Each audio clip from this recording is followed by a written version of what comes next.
TJay Sykes goes one-on-one with Andino. But first, Prince Mackaveli faces AK in our opening contest. Trade show displays, step and repeat backdrops, pull-up banner stands, table throws, all your large printing needs. Call Display J at 301-378-9363. Facebook, Twitter, and Instagram. DisplayJ.com. In the heart of downtown Hagerstown, experience what makes this heart beat.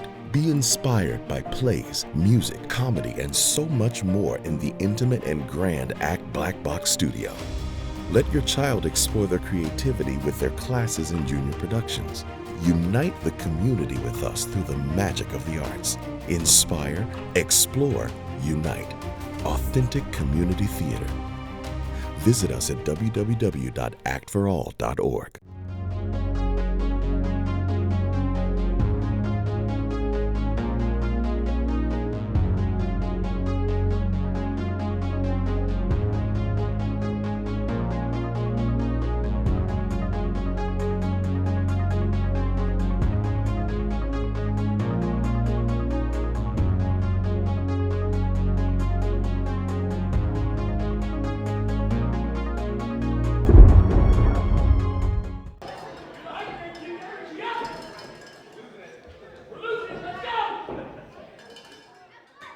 Ladies and gentlemen, your next match is scheduled for one fall. The referee for this match is Brandon Walker.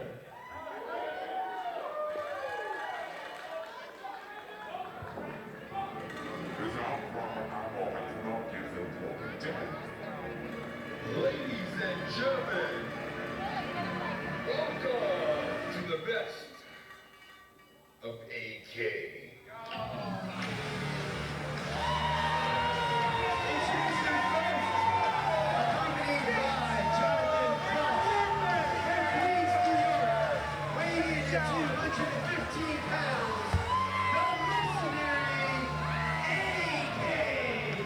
This is Jason Heat, Thursday Night Lightning, and the return of AK. The first time we have seen the mercenary with a Midas touch since he came up short in a triple threat match for the Voltage Grand Championship. AK has said from day one that this promotion should be built on his back, feature him front and center, and he worked for the better part of 2 years to achieve title contention, only to see it slip through his fingers. We have a new champion, and his name is Facade. Is that result going to motivate AK to climb from the bottom to the top, or is that frustration gonna boil over and interfere in his game plan? We're gonna find out. He has enlisted Jonathan Cross as his manager. Can Jonathan keep him focused?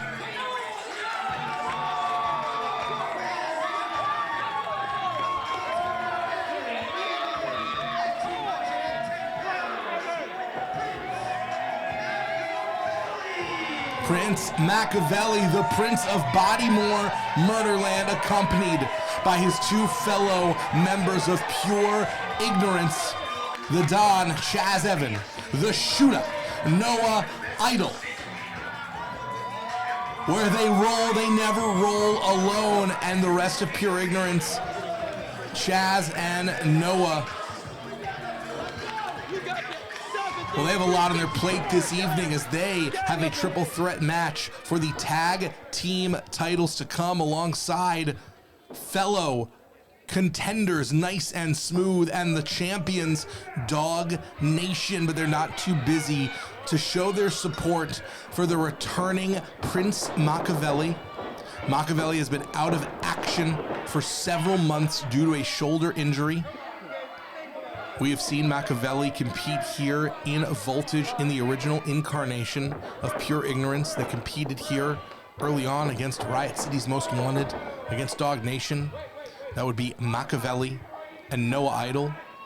When Mackaveli was injured, Chaz Evans stepped in, and now Evans and Idol are on the precipice of becoming the tag team champions, leaving Prince Mackaveli to look to reign supreme here in singles competition, looking to enter either the Lightning division or make his way up to the Grand Championship, but quite an obstacle to face in your first match back, going up against someone who was previously the #1 contender to the Grand Championship, and Mackaveli just trucks right through AK. What a compelling case Mackaveli would make to move up in the rankings if he were able to defeat that former contender. And the cannonball wiping out AK. Jonathan Cross was trying to coach from the outside, telling AK to get out of the way, but there was no time. Great duck underneath and a cover. Less than a second away from winning his return match in under 3 minutes was Prince Mackaveli. And we're getting the sense about whether or not AK may have been rattled by that big loss. The answer seems to be potentially, and now Jonathan Cross interfering, making his presence known, earning his commission. The mercenary with a Midas touch, AK, very money motivated, notoriously frugal, so if he is spending a percentage of his winnings on the guidance and tutelage of Jonathan Cross, clearly the God of War considers that a worthwhile investment, and Cross proving that to be the case as AK now targeting Mackaveli. Faking out Mackaveli, looking to go high and instead hitting low with that kick, and now slamming that neck and shoulder into that second turnbuckle. And Mackaveli knows that he's in danger. Mackaveli more aware than anyone his current status when it comes to that shoulder. Cleared to wrestle does not mean 100%. Cleared to wrestle does not mean that you're not working hurt.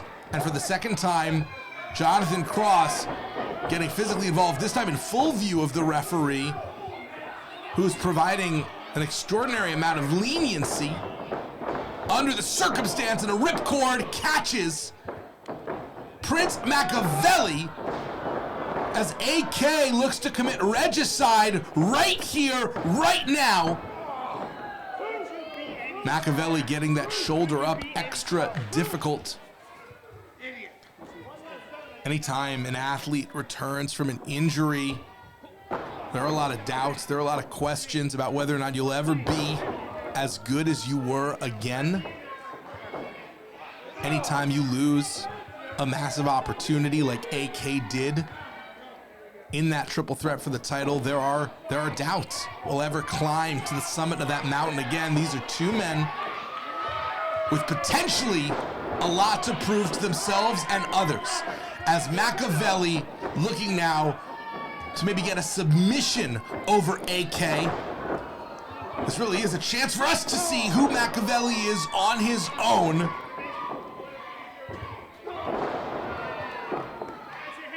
AK, only a 1 count, has not been able to wear down Mackaveli. And these two men, both with so much to prove to themselves.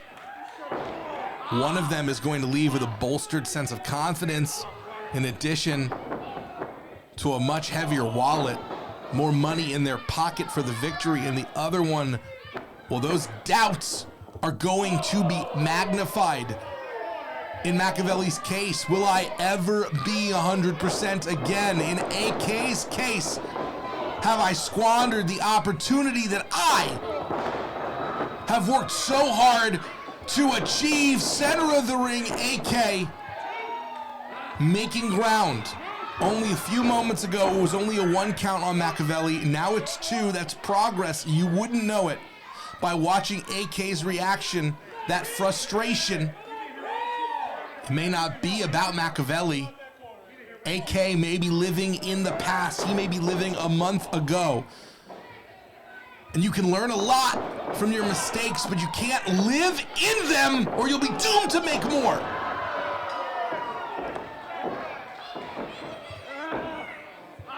And if AK's head wasn't in the game before, it's certainly out of it now. He is unconscious, and Cross knows it.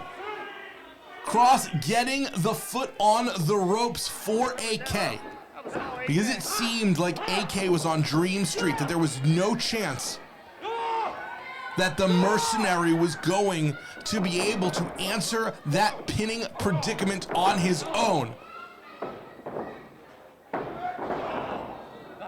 Cutting off Mackaveli's offense before Mackaveli can get started, and the powerhouse with the sky high, trying to keep AK on the down low. Mackaveli is what I like to call a stealth veteran. He has been around a lot longer than people know. He has been developing and changing, and now Jonathan Cross unabashedly trying to interfere and not even making a dent onto Mackaveli. Is it interference if it's completely ineffective? That's the existential question, but maybe it's all about the distraction. Because AK has been using every moment so effectively, and now looking for that ripcord 1,000 round clip. And AK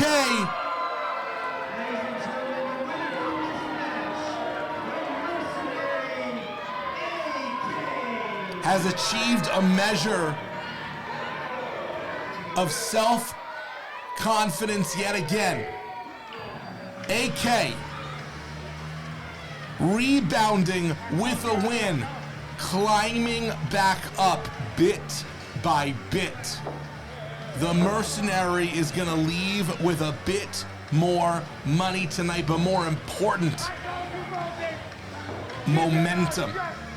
And you can't buy momentum, you can only earn momentum, you can only win momentum. And Mackaveli showcasing himself. First opportunity as a singles wrestler here in Voltage, looking great, but the doubts have to set in. Is Mackaveli ready? Is that shoulder 100%? And how do you come back to be at top form? Is this a sign of the times? Is this a set of things to come when the rest of Pure Ignorance try to win tag team gold? We will find out on Thursday Night Lightning. The gold standard at Voltage Wrestling just took care of business.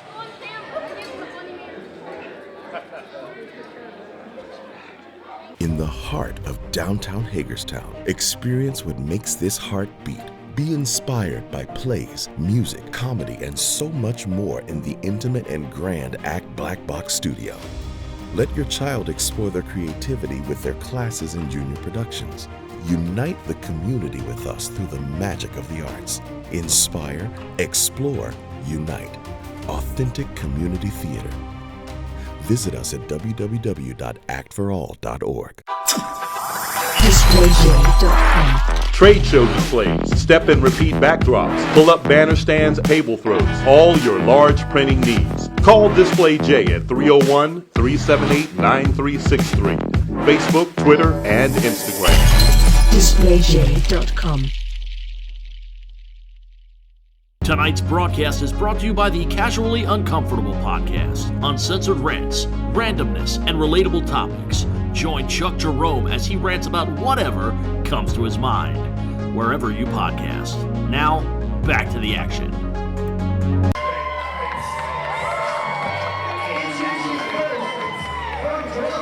South Carolina, weighing in at 207 pounds,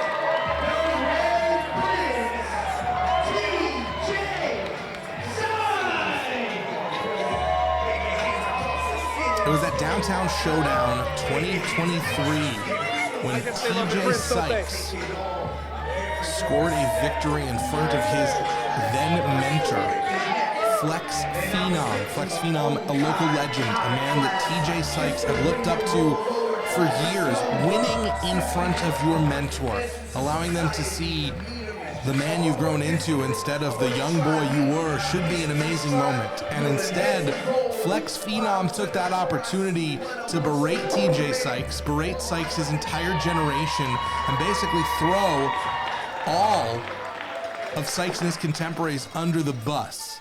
The story doesn't end there.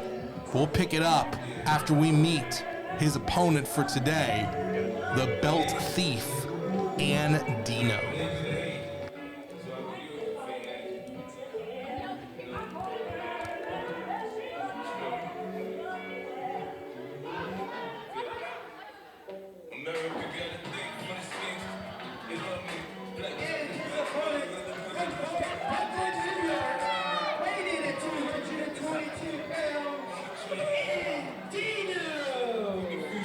Andino making his debut several months ago, immediately finding himself in title contention, a triple threat match for the Grand Championship alongside then champion Mr. Grimm and Myron Malone.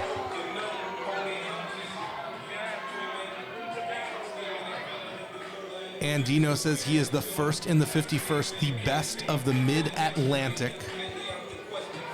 A highly touted free agent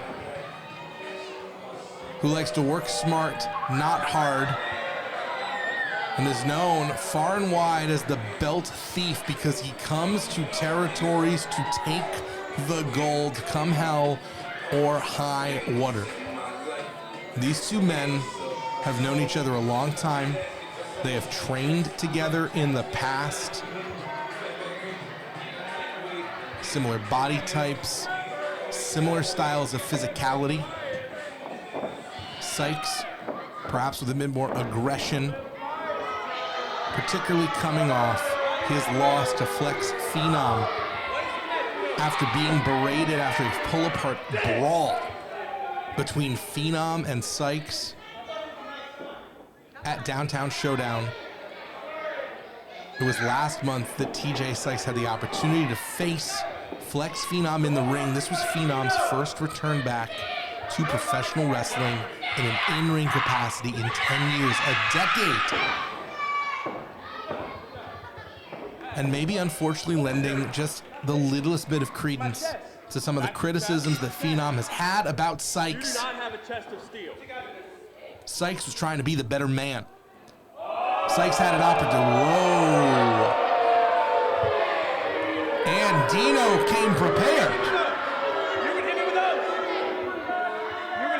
Andino not even trying to hide the ornament.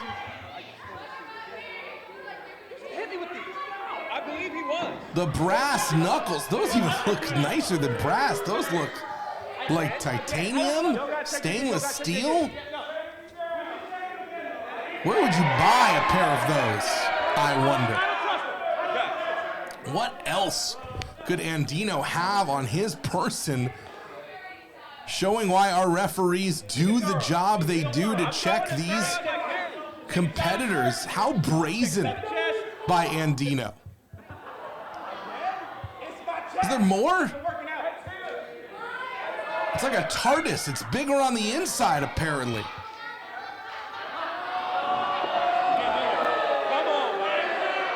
And that looks like the brass pair, so it looks like Andino has knucks for all different outfits and all different occasions. Maybe claiming them as accessories more than weapons.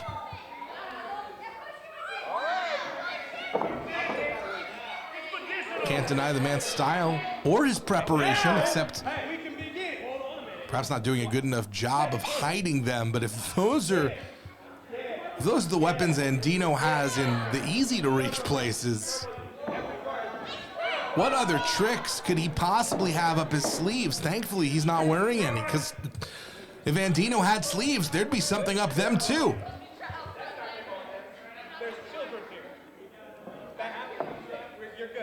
And this goes to the point that Phenom has been making about TJay. TJay has no weaponry on him. In fact, it was in that match that TJay Sykes had the opportunity to use a weapon on Phenom, and we saw the blood begin to boil in the Red Prince, and instead of taking the free shot, Sykes continuing to try and do the right thing, try and be a better man after years of being a bit of a malcontent here in pro wrestling, and Phenom took advantage and got the win. It's got to leave Sykes questioning himself. And now Sykes teasing, striking low and aiming just a little bit to the north of a disqualification, no less effective.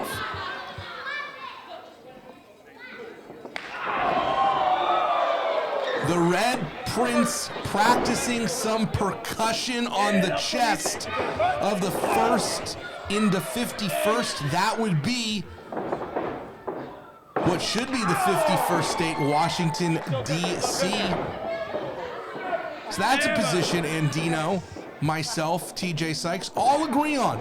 A rare moment of unity here, talking about D.C. home rule and states' rights. But the similarities may end there, as Andino has no problems whatsoever utilizing any underhanded tactics it will take to get a victory, proudly proclaiming himself to be a thief.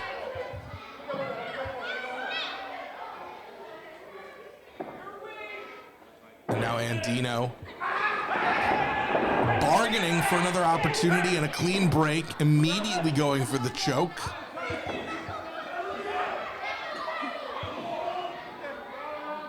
And this is that work smart, not hard mentality that Andino has. He is capable of doing amazing things in that ring, but Andino doesn't like to put in any more effort than he absolutely has to. Choking TJay Sykes to maintain control, keep this pace. Very ground and pound, just wearing down Sykes, taking advantage of the 5 count on the rope, not even needing to break a sweat.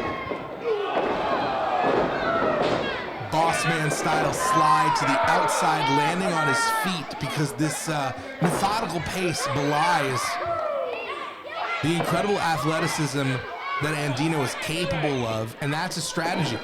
There's not a lot of tape showing exactly what Andino can do. Now leaning in, body weight on top of the shoulders, not paying any attention to the lower body of Sykes, but seeing that, almost continuing to suffocate Sykes with that pin attempt and immediately going into another choke. And that is the game plan of Andino. Wear an opponent down, ground them, stop all momentum, and then occasionally get explosive when you least expect it, and when that pace totally changes the rhythm. Back cover, and in that case, going for efficiency may have cost Andino, because while he got a pin attempt very quickly, there wasn't a lot of pressure across the full length of the chest.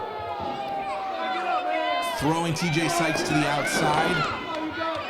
TJay Sykes has been taking a beating. Is the Red Prince's head fully in the contest, or is it living last month? Batter up.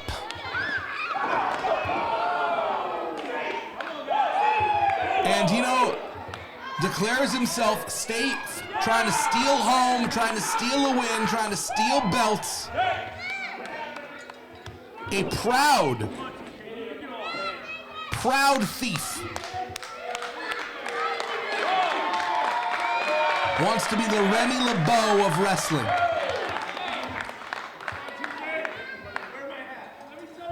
And TJay Sykes just doesn't seem to be fully present for this contest. And that was an error.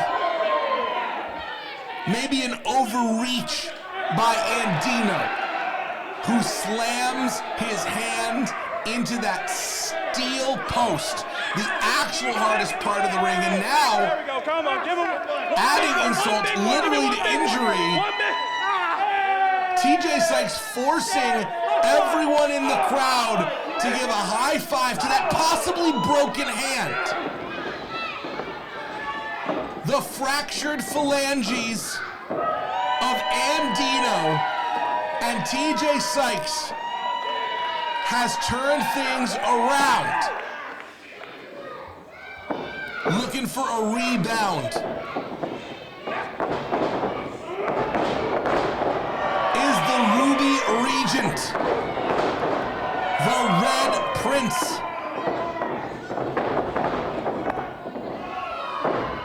the Crimson Caspian. TJay Sykes is on a roll. He's on a mission. He's looking to prove that just because he doesn't take the easy way out does not mean that he is soft. Do not mistake his honor for kindness, his compassion for weakness, because TJay Sykes still hunts for blood. And there is blood in the water right now. Andino searching for safe harbor, trying to reach out for a rope, and instead able to deflect the kick. Blue Thunder Bomb. And at the last moment, Sykes gets that shoulder up, but it was the last moment. The smile on the face of Andino shows that, like, hey, okay, I didn't get him this time. I didn't get him this go-round. What is Andino searching for? Is there more? Is there more tricks in the tights? He is digging deep. Real deep for something. Just store your weapons under the ring like all the other self-respecting guys. He has a third pair of knucks. This is like an episode of Sesame Street. 1, 2, 3. This time, Andino unable to deflect the kick and knocks him to his knees. That is the raw power of TJay Sykes, who is now looking to grab the brass knuckles and confiscate them for himself, and considering shoving the referee. Sykes' blood may be boiling over, and it is potentially about to cost him this match. Wait a second.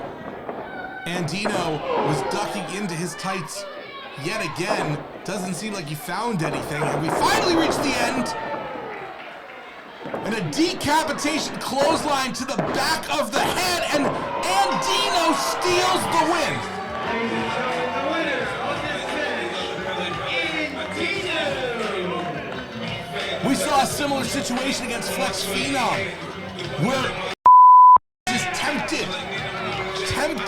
to try and take the shortcut, and that temptation costs him. It's the hesitation.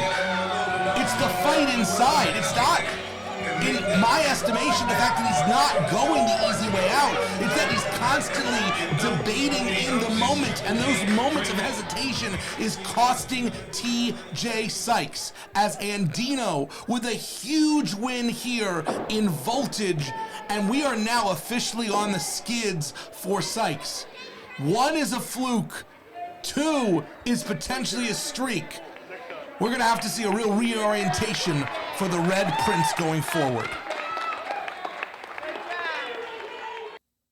Next week, Danny Moe and the Voltage Grand Champion Facade, the Neon Blondes, in tag team action.